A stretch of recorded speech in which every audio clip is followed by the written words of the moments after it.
Hi, YouTube. This is Stack Man. I have a special guest with me today, and she has offered to share her story of homelessness, and I'm very grateful for that. So, go ahead and start by saying, I know you told me your whole story, but start by when you were first homeless. Hi, YouTube. Okay, so the first time I was homeless, well, what led up to the homeless? Um, my kid's father. He was in his addiction.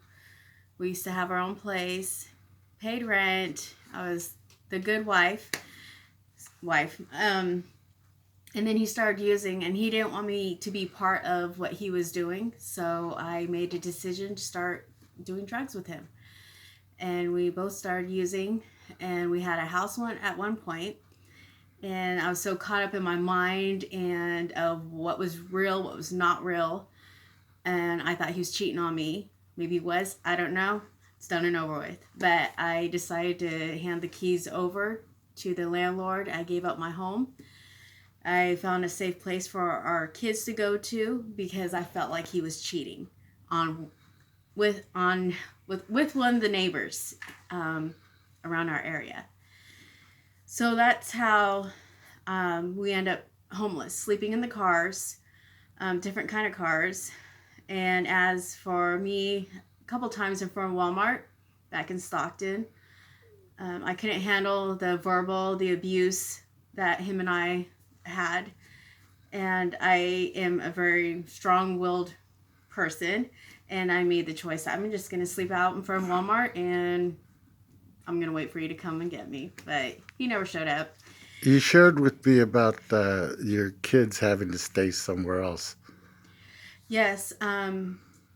So CPS didn't get involved because I made the choice to make that call to some to friends and family members to help with my kids, and that was one of the hard decisions I had to make because I remember filling out the paperwork, their numbers for their insurance, their shirt size, their pant size, because I was so caught up in my addiction, and my kids didn't need to be dragged along with the choices I was making.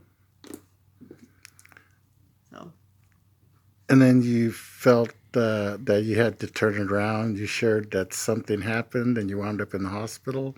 so during my back and forth of my other big thing was being in a lot of relationships, unhealthy relationships. I didn't want to be a single mom taking care of my kids. I felt there needs to be a mom and dad inside the home. But the thing is, it was unhealthy. So my kids were victims of domestic violence, of witnessing, traffic, living that certain lifestyle. Um, well, one point I ended up in the hospital, and I was there for 2 weeks. This is after my kids came back home. God gave me another chance. We all get chances and chances and chances, but we always, hit our rock bottom. So I landed in the hospital, and once again, I had to see who was going to take care of my kids while I was in the hospital healing from being bit by my ex. One point, when I got released from the hospital, I was back at home. He came knocking at my door. And I remember standing in the hallway, my heart dropped because I knew what was on the other side of that door: drugs, violent, the whole cycle again. So that was when you had to make a choice to say, I need to be away from this person. And from telling me your story, that seems like that was the big thing that really got you headed in the right direction. It was because earlier that day, I was at a women's retreat. So at the same time, I'm with all these other ladies who are not living that life that I was living, and getting the word, um, and then coming home and seeing the other opposite. It was two different worlds coming together. And I felt like God was showing me, what path do you want? So I chose this path, and I told the other person no. Of course, he got mad, but it's done and over with, and now everything has changed. Tell me about you now, and you told me about the. Tell me about your job opportunities and how life has gotten much better for you.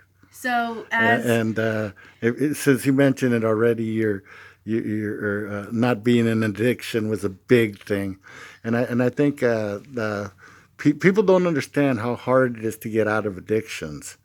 They just think that oh, there's that homeless person, they're on drugs. They don't realize that. I know from my own experience it's very hard, but that's what it took. And now tell me about your life now.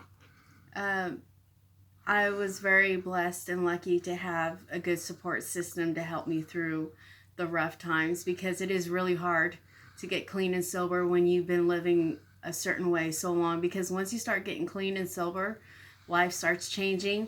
Those people are gone, and it's like it's easy to turn back. So I'm getting from this because, like I said, we talked for a minute before we did this. Anybody that might be looking at this, especially somebody's homeless, that they need to get off the dope. That would you agree that that is a major thing? Absolutely. It really messes your Because mind up. yeah, that's what I gathered, and so now you're looking at the. Tell me about the stuff that you're telling me about your future careers opportunity. So I'm really excited about that.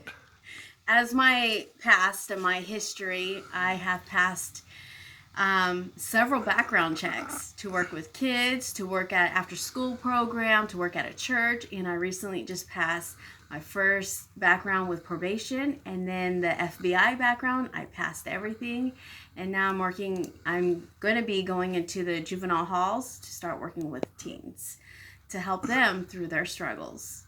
And as my future, I'm still trying to debate what I really want to do, but I'm really lucky and happy that I'm able to pass all the backgrounds. That's terrific. I hope people see this and are inspired. That's why I asked you to do this. I want you to inspire others. You're an inspiration to me. You're an inspiration to others. And you want to say bye, YouTube? Bye, you too. Bye. This is Snackman, Citrus Heights.